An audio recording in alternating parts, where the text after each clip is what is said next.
5 микрофон. Рахмат Масалиев, бүтін Қырғызстан фракциясы. Урматтуу кесиптештер, біз каникулға чыгаар алдында регламент жөнүндө мыйзам кабыл алдык. Ал мыйзамга президент тарабынан каршы пикир келди. Демек, біз бүгүн иштеп жаткан регламентке ылайык иштешибиз керек. Баары мыйзам ушул, биздин бир мыйзамыбыз бар. Мен чакырат элем, ушул тийиштүү комитетке тездетип, регламент боюнча биз жумушту тездетсек, кылган иштерибиз баары мыйзамдуу болуш керек. Ал жерде каршы пикирде бир топ сын пикирлер бар экен. Жогорку кеңештин укугу жок, жогорку кеңештин укугу жок, жогорку кеңештин эч кандай укугу жок. Аябай көңүл менен карап чыгышыбыз керек, урматтуу кесиптештер. Бул жогорку кеңешти төмөндөтүш кадам деп эсептеп атам. Ошондуктан мен суранат элем ар бириңиздерди окуп чыккыла каршы пикирди. Ортого салалы, пикир алмашалы. Бирок бирдикке келип бир чечим кабыл алышыбыз керек. Мындан ары биз мыйзам чегинде иштешибиз керек. Өкмөттүн отчету жок бизде андай. Маалымат гана угабыз. Маалыматты каалагандай бериш мүмкүн. Кандай жоопкерчилик, андай жоопкерчилик жок. Регламентке салышыбыз керек.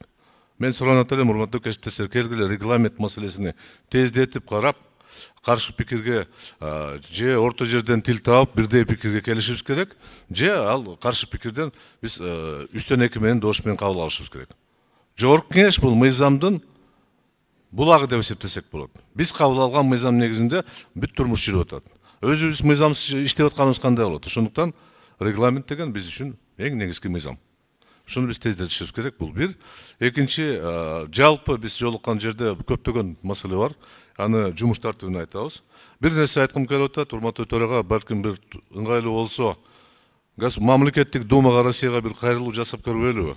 Жана миграционный законодательство кайрадан карап чыксын, биздин жарандарга бир аз болсо да жеңилдик берсин да, кирип чыкканга. Ошондой маселени бир жалпы кайрылуу. Рахмат. 4 микрофон. Ассаламу алейкум. Ыйман Нуру Кадырбеков. Кечирим сурайм, эгер адепсиздик кылып регламентке каршы кылып атсак, бирок сөздүн атасы келгенде айтпаса, ата сүйлөт деген бир сөз бар. Убакыт ушундай, бүгүн кеткен убакыт эртең келбейт. Мен неге чыгып атам? Мен барыңызга ден соолук каалайм, аманчылык, тынччылык болсун, элибизде береке болсун, өлкөбүздүн эгемендүүлүгү түбөлүк болсун. Бул чоң жоопкерчилик. Аны сакташ үчүн дагы намыс керек, ариет керек, ынтымак керек. Ушуну айткым келди. Анан айтайын дегеним, мына 3-сентябрда мигранттардын мөөнөтү бар экен да, ушул 3-сентябрдан өтүп кете турган болсо, ал жакта чоң проблемалар башталат экен. Мурда билесиздер, 1 жылга турат эле 5000-7000 рубль менен. Азыр 3 ай сайын каттоону жаңылаш керек экен. Ошонун улам чек арадан өтүп, анан кайра кирип, формалдуулуктар кылабыз деп атып, өткөндө 14 адамыбыз шейит кетип калды да. Анткени 3 айда бирден туруш оңой нерсе эмес. Азыр болсо эмгек келишими боюнча тургузат экен, билесиздер. Азыр эмгек келишими жок, же каттоосу жоктур. Метро менен жүрө албай, коомдук транспорт менен жүрө албай, такси менен жүрүп кыйналып атыптыр. Миллиондогон мекендештерибиздин баардыгы бул эмгек келишимин түзө албайт, бул реалдуу нерсе эмес. Ошон үчүн ушул багытта мен суроо бербейин, урматтуу министрлер кабинетинин төрагасы, Тышкы иштер министрлигине департамент бар, ушул миграцияны караган, ошолорго тапшырма берсеңиз, тез арада эгер керекпи, бизден эмне жардам болсо ошонун баардыгын кылалы. Керек урматтуу төрага, биз парламенттик дипломатияны алкаган ушул маселени чечели. Анткени көрүп атасыздар, абдан чоң көйгөй маселе, мигранттар зыйлап атат. Ушуну айтып коеюн дедим. Дагы бир жолу баарыңыздарга ийгилик, оомат, береке каалайм. Рахмат. Акыркы кишиге беребиз сөз, анан башка чыккандарга сөз бербейм. 6 микрофон. Чоң рахмат, урматтуу төрага, саламатсыздарбы, урматтуу депутаттар. Эми парламенттик сезон ачылышы менен куттуктайм.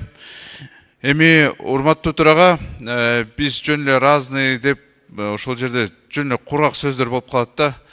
2 жумадан кийин ушундай күн, өкмөттүк күн ушундай кылсак, ошол жерде действительно шайлоочулар берген суроолор, алардын сөздөрдү биз дагы жеткирейли. Чындыгында Кабминде жакшы дагы мындай көрсөткүчтөр бар. Мисалы, мына бүгүн эле биз Акылбек Күсөнбекович менен мектеп ачылышына катыштык. Ушундай биринчи жолу болуп атат. 16 мектеп Бишкекте салынып атат да. Ошол эле кезде шайлоочулар башка суроолорду берип атышат да. Билим берүү, саламаттык сактоо жана башка тармактардан көп суроолор бар. Урматтуу төрага, урматтуу депутаттар, каршы болсоңор, ушул өкмөттүк күн 2 жумадан кийин же 1 жумадан кийин кылсак, себеби действительно каттар көп түшкөн да. Рахмат. Рахмат. Урматтуу коллегалар, анда эмесе расмий ачылыш болуп өттү. Азыр күн тартибин кабыл алыш үчүн анда каттоодон өтүш керек болот. Каттоо жарыялаштын кереги барбы? Надир Азимовнадан сунуш келип түштү. Бирок эми депутатты сыйлаш керек, бирок ишти башташ үчүн анда каттоону ачып, расмий жасаш керек. Надир Азимовна, эгер каршы болбосоңуздар, кийинки жумага даярданып аны ишти алып барсак, кандай дейсиздер? Каршылык жокпу, Надир Азимовна? Жок. Анда өкмөт ошого дагы даяр болуп келиңиздер. Албетте маселелер көп, парламент тарабынан көтөрүлүп атат. Кийинки жумага чейин комитеттерде иш алып барып, анан комитеттен өткөн соң анан расмий палатага киргизип, анан карап чыксак. Рахмат, урматтуу коллегалар. Кийинки жумага чейин танапиз. Акылбек Сембеч, баарыңыздарга ыраазычылык билдирем, иш ийгиликтүү болсун.